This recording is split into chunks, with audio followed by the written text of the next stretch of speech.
Hi, this is Marissa. I'm also known as the Rope Runner, and I'm here today with Trulife to create awareness on my fight against human trafficking and protecting a life one skip at a time. Thank you. Hey everyone, welcome. We are here with Marissa, who is known maybe more than Marissa as the Rope Runner these days, and really excited to share a couple of thoughts, to ask you some questions.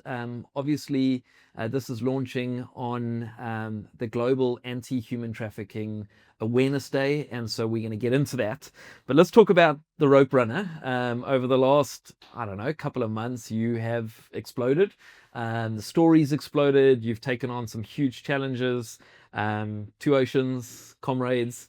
And for those who don't know, you've probably been under a rock if you don't know, but the Rope Runner, literally the comrades, you skipped 90 kilometers and made it in what was your time on the day? 11 and a half hours. 11 and a half hours. Yeah. Must have been some of the longest 11 and a half hours of your life. So let's dive right into it. I want to ask you a couple of questions today. Firstly, the Rope Runner, that name, the brand, the thought, where did that develop? How did it start? Tell us the story. In short, how it started was due to an injury. I started skipping in gym. It got boring. I thought, let me run and skip because it seems easy. And It's not. I only found that out later. Okay. Started doing that, and I thought it was something that people are doing. I didn't know it was not done ever. And I remember sitting and doing some research that same night, thinking, okay, I'm going to learn some techniques that evening about rope running or running with a skipping rope. And I came across nothing on the internet whatsoever. Sure. And I thought to myself, what? Am I the only person crazy enough to do this? Obviously now, having done so much mileage, I realized that the barrier are the craziest person on the planet, yes? It's like it, yeah. And also that the barrier of entry is quite hard. Sure. But once you get there, it gets easier and easier because your body then gets accustomed to it. So this is your challenge. Yeah. Listen, if you can get me rope running, so okay, let me drill a little deeper here. So I think obviously it's Rope Runner because you're running with a rope. Correct. It's catchy. But talk to me more just a little bit around the rope, because we're going to head towards your mission and why you do what you do. But is there some significance around the name? I would almost say accidentally there is a very big connection between the Rope Runner and what I fight for, which is fighting against human trafficking. Sure. And the rope kind of have become a symbol. Ropes have become a symbol of the bondage that people find themselves in a traffic situation, either pre, post, or in it. And how me skipping with a rope, my slogan is protecting a life one skip at a time. Like literally every skip that I do is towards the freedom that I hope I would create for these victims that have fallen victim to human trafficking. So yes, in a sense, that is the connection. Yeah, I was thinking actually this morning, like little girls skip, and it speaks about the freedom and the innocence, and then you've got the rope, which is the bondage, and so there's this powerful, like almost contradiction. And the fact that you're using a rope to bring freedom, I think is really, really powerful.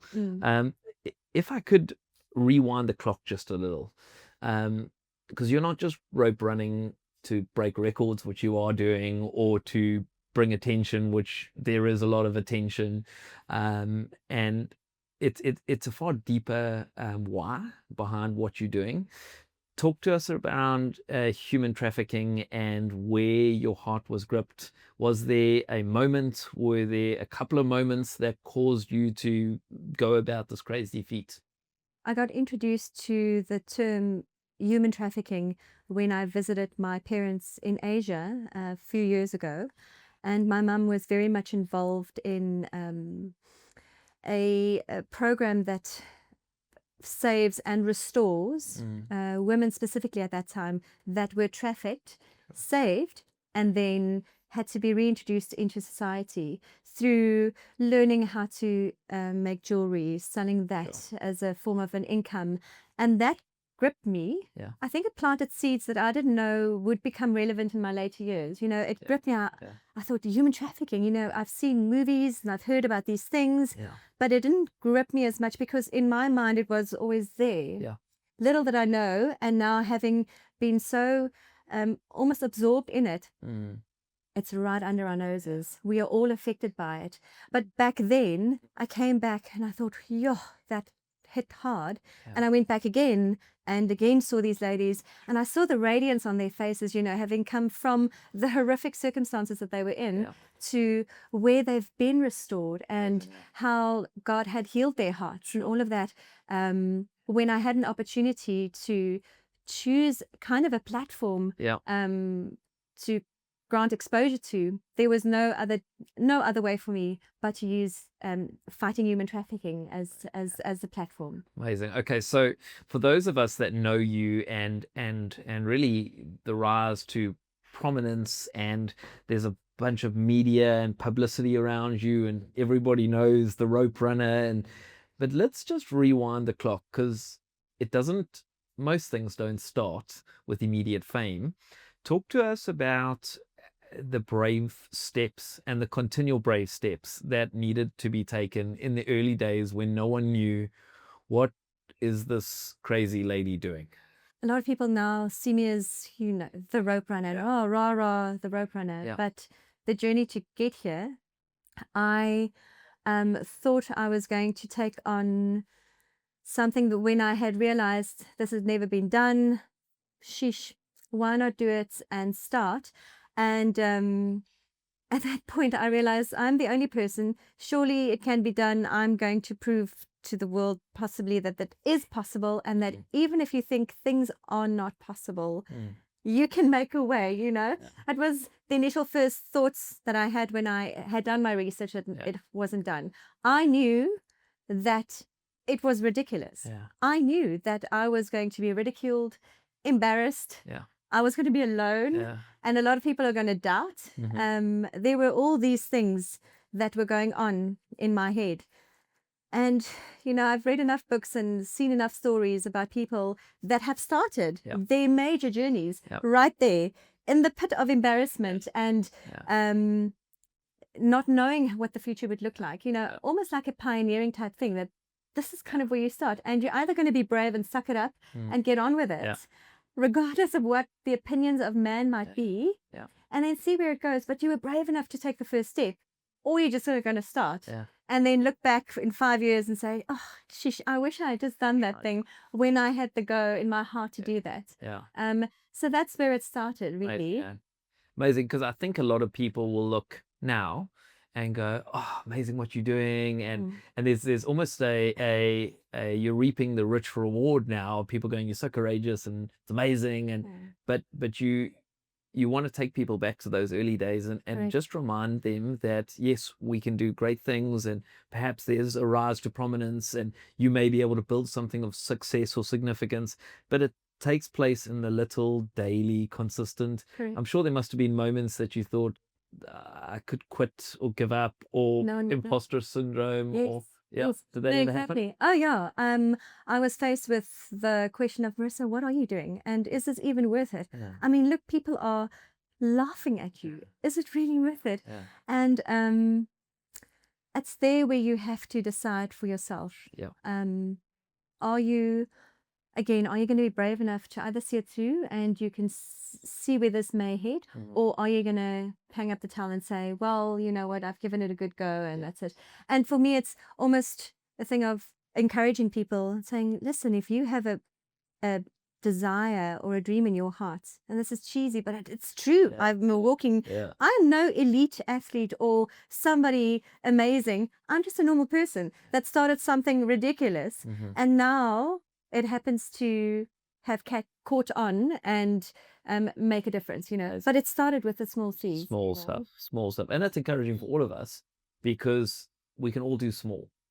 And so just those small steps, and anybody who's feeling any sense of like, I want to fight for something, for significance, and I want to stand up for those who are voiceless. Let's dive into human trafficking and the atrocity of what we're facing as a global pandemic. I have got some stats here, and they vary depending on what you're reading.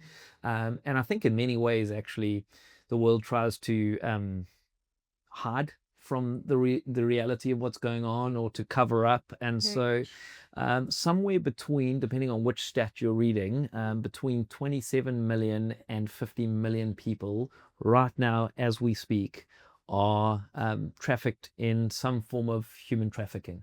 It's a wild thought to get your minds around as we sit here in freedom and we've just finished having a coffee and go for a run, and you think this is just, it's not just an idea. We're not reading a story or a fairy tale. This is really happening. A couple other stats to go with that. 38% of those are minors. 55% here sitting in South Africa are female. And 75% of those are between the ages of 12 and 25. What drives it is greed and hatred and just a transactional way of dealing with humans like a commodity. I think the number is up at $150 billion a year. It's sitting in the third highest income in terms of criminal activity, behind I think it's weapons and one other, but it is, and it's growing 25% over the last 5 years. It's horrific. I think the problem with not just South Africans, globally, everybody, is we are comfortable. We live our lives and it doesn't affect us yet. It happens right under our noses. And what I realized also is that it does not discriminate. It's not, you know, this specific culture group or that. There's no black, white, small, big, old, young, male, female. Everybody gets affected. And it's affecting people or humans from baby stage right through to people in their 30s, really. And that could be anything from whether it's sex trafficking or slavery or organs, you know, illegal organ harvest or whatever the case might be. And the amount of stories that I've heard of teenagers being roped into false job opportunities, modeling opportunities, these things that happens, you know, and then they get caught up and you lose them forever. Those are the kind of realities that people don't know. They're like, oh no, it'll never happen to my child. It'll never happen to me. Until the day it does. And then you wish you had paid attention to what they are looking at, what they are doing, where they're friends, who are their influencers, what's going on their phones, etc. Those are the realities, and it's going to get worse and worse and worse. That's why it's important now to start shedding a lot of light and making people aware and waking them up to the realities of what's happening. I quite like your word there, awake, rather than just aware. It just speaks of like being on the front foot rather than just and I think you know, we work as an organization with schools across the country, and we are acutely aware of what the next 5 years are going to look like with phones, deep fakes, influencers, not being able to recognize what's true and untrue, what's AR, what's not AR. So let me ask you this question. You've probably found yourself at all the different critical, crucial points around human trafficking. You're talking about your mum earlier and around her part of the kind of restoration side of things. A21 works around the rescuing, so that's kind of on the back end. I know you've done some work and some raising awareness with Love Justice. That's on the interception side of things. You were out with our team the other day that was working in schools around the awareness side, and each one of those are critical. They're crucial. We need a whole lot more organizations doing a whole lot more in each one of those areas.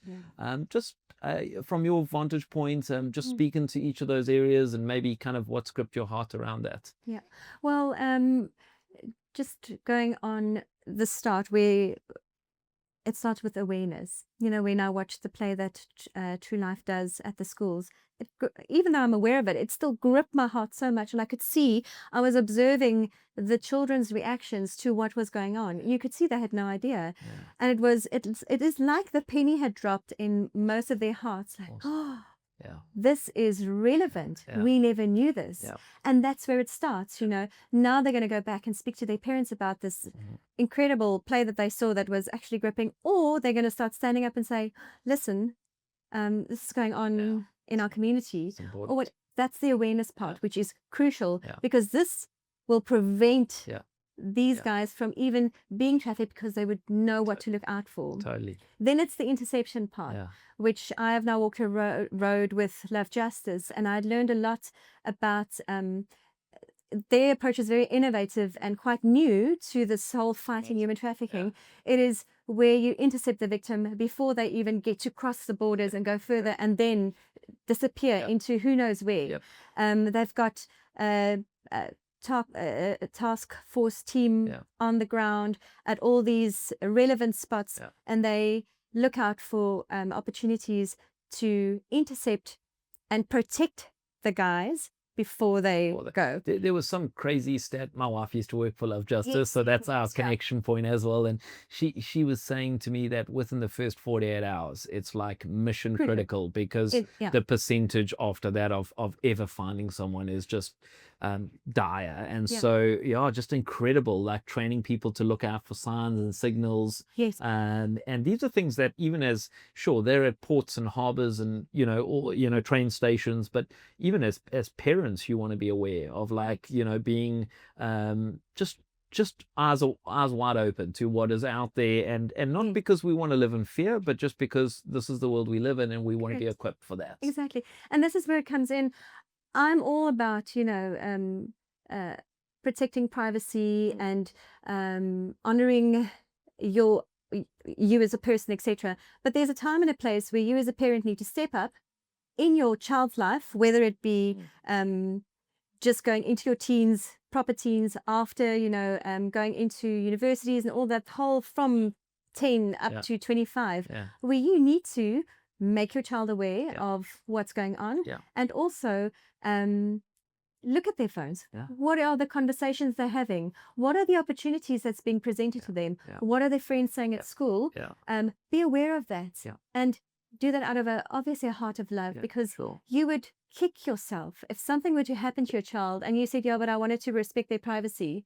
And then off they go because you respected it too much. If we rewound the clock to 25 years ago, we would never let our kids speak to certain people or have access to certain bits of information. Correct. Yes. And now, like, the phone is a world, it just opens up to a world. And so, I think I would agree with you wholeheartedly to go, if there was anything that you didn't want to show me that would raise concerns, because we've spoken about this world of human trafficking, there are layers to this. We've spoken about gender-based violence, we've spoken about pornography, there's all of these layers that are almost like an on-ramp to the ultimate, correct. One of the greatest frustrations, once your eyes have been open to the travesty that's going on, all you want to do is shake others, not because you're like angry, but because we need a wave of change. And so when people kind of, downplay it, or it can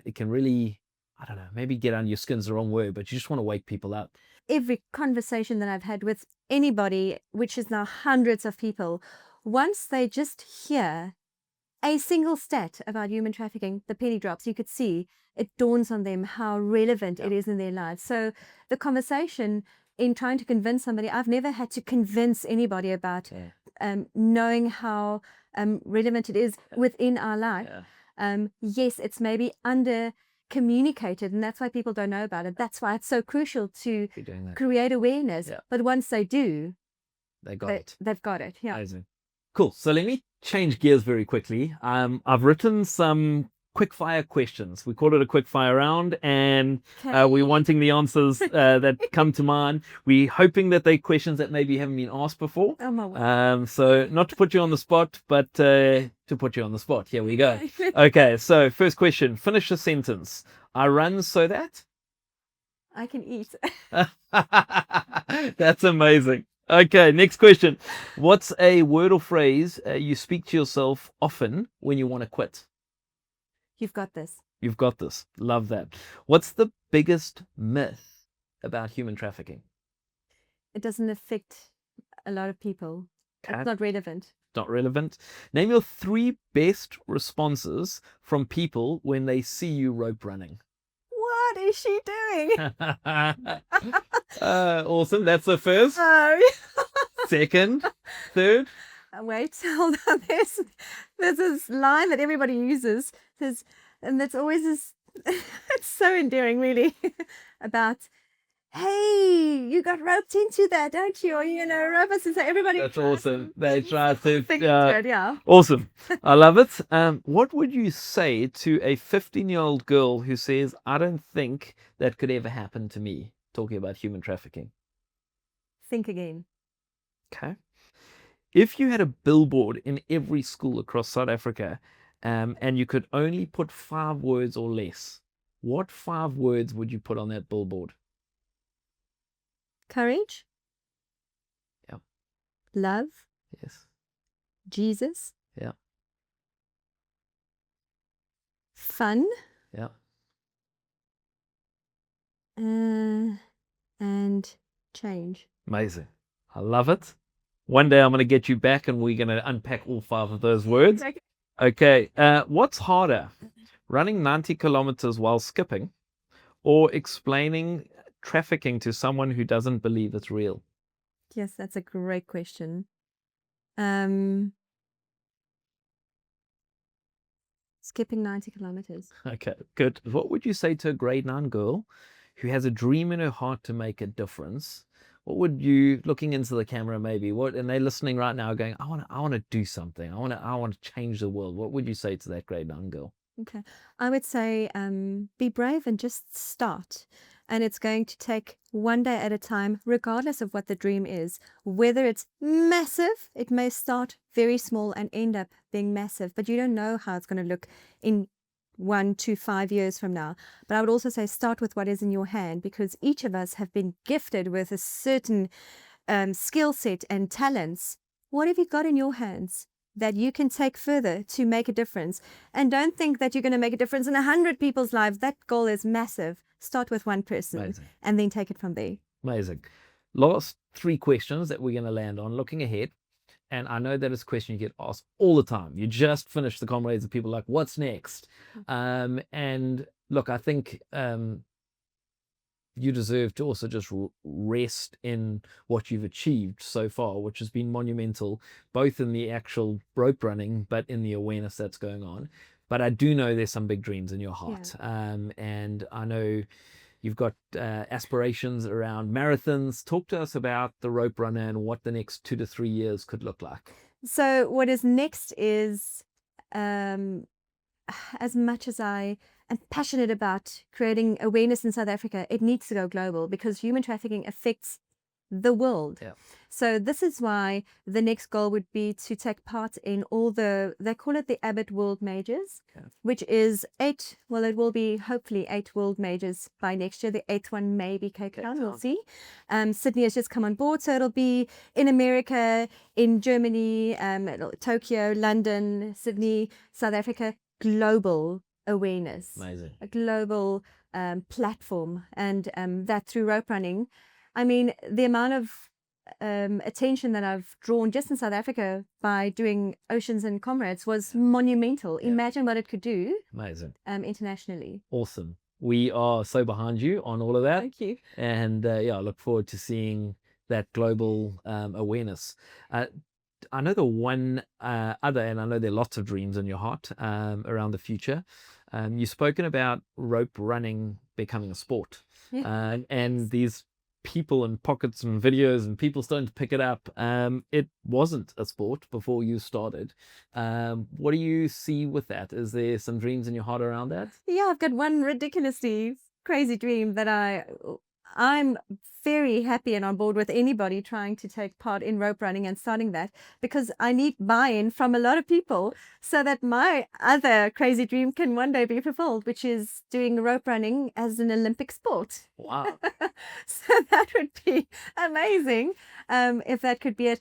And especially on the back of where it was birthed from and why it was birthed. Yeah, imagine that story. Incredible. That is one of the things that I admire about you is your dreaming and like never settling and always just going for the next thing that's ahead. And no doubt that we're going to see many of those things happen. Let me ask you one final question, and that is, we've got listeners on our Trulife platform, no doubt loads of people that are following you. If people are listening and going, I want to support, like I want to get behind this, I might not be able to rope run, or I might have a full-time job, or I might still be at school. How can they get behind the mission of the rope runner? Are there certain ways for people to get behind the work that you do?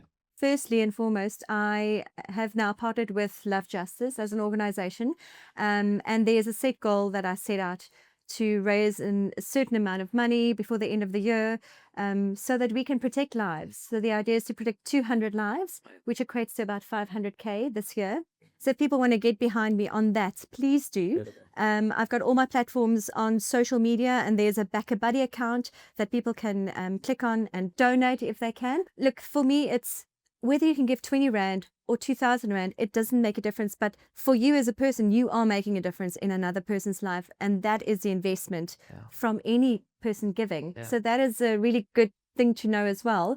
But besides that, to create awareness with me, to put the name out there, share this, tell people about what I'm doing, why I'm doing it, and where I'm going, so that the word gets out and that the platform grows. Amazing. And in that, awareness grows. Amazing. And I know you're doing some speaking engagements, so if anybody is inspired by this and goes, we want to get you into our school, or we want to get you into our company to come and share, I think that would be an incredible opportunity. I think once people understand the story and the mission, and then see, I think, the outrageous measures that you're going to make this happen, I think it inspires others to do stuff. And so thank you for sharing your story. Thank you for the small, brave steps that now look like very large, brave, courageous steps. And we look forward to seeing what the future holds. Thanks for spending time with us today. We appreciate it. Thanks for having me. Thanks everyone, and we'll see you on the next session. Thank you.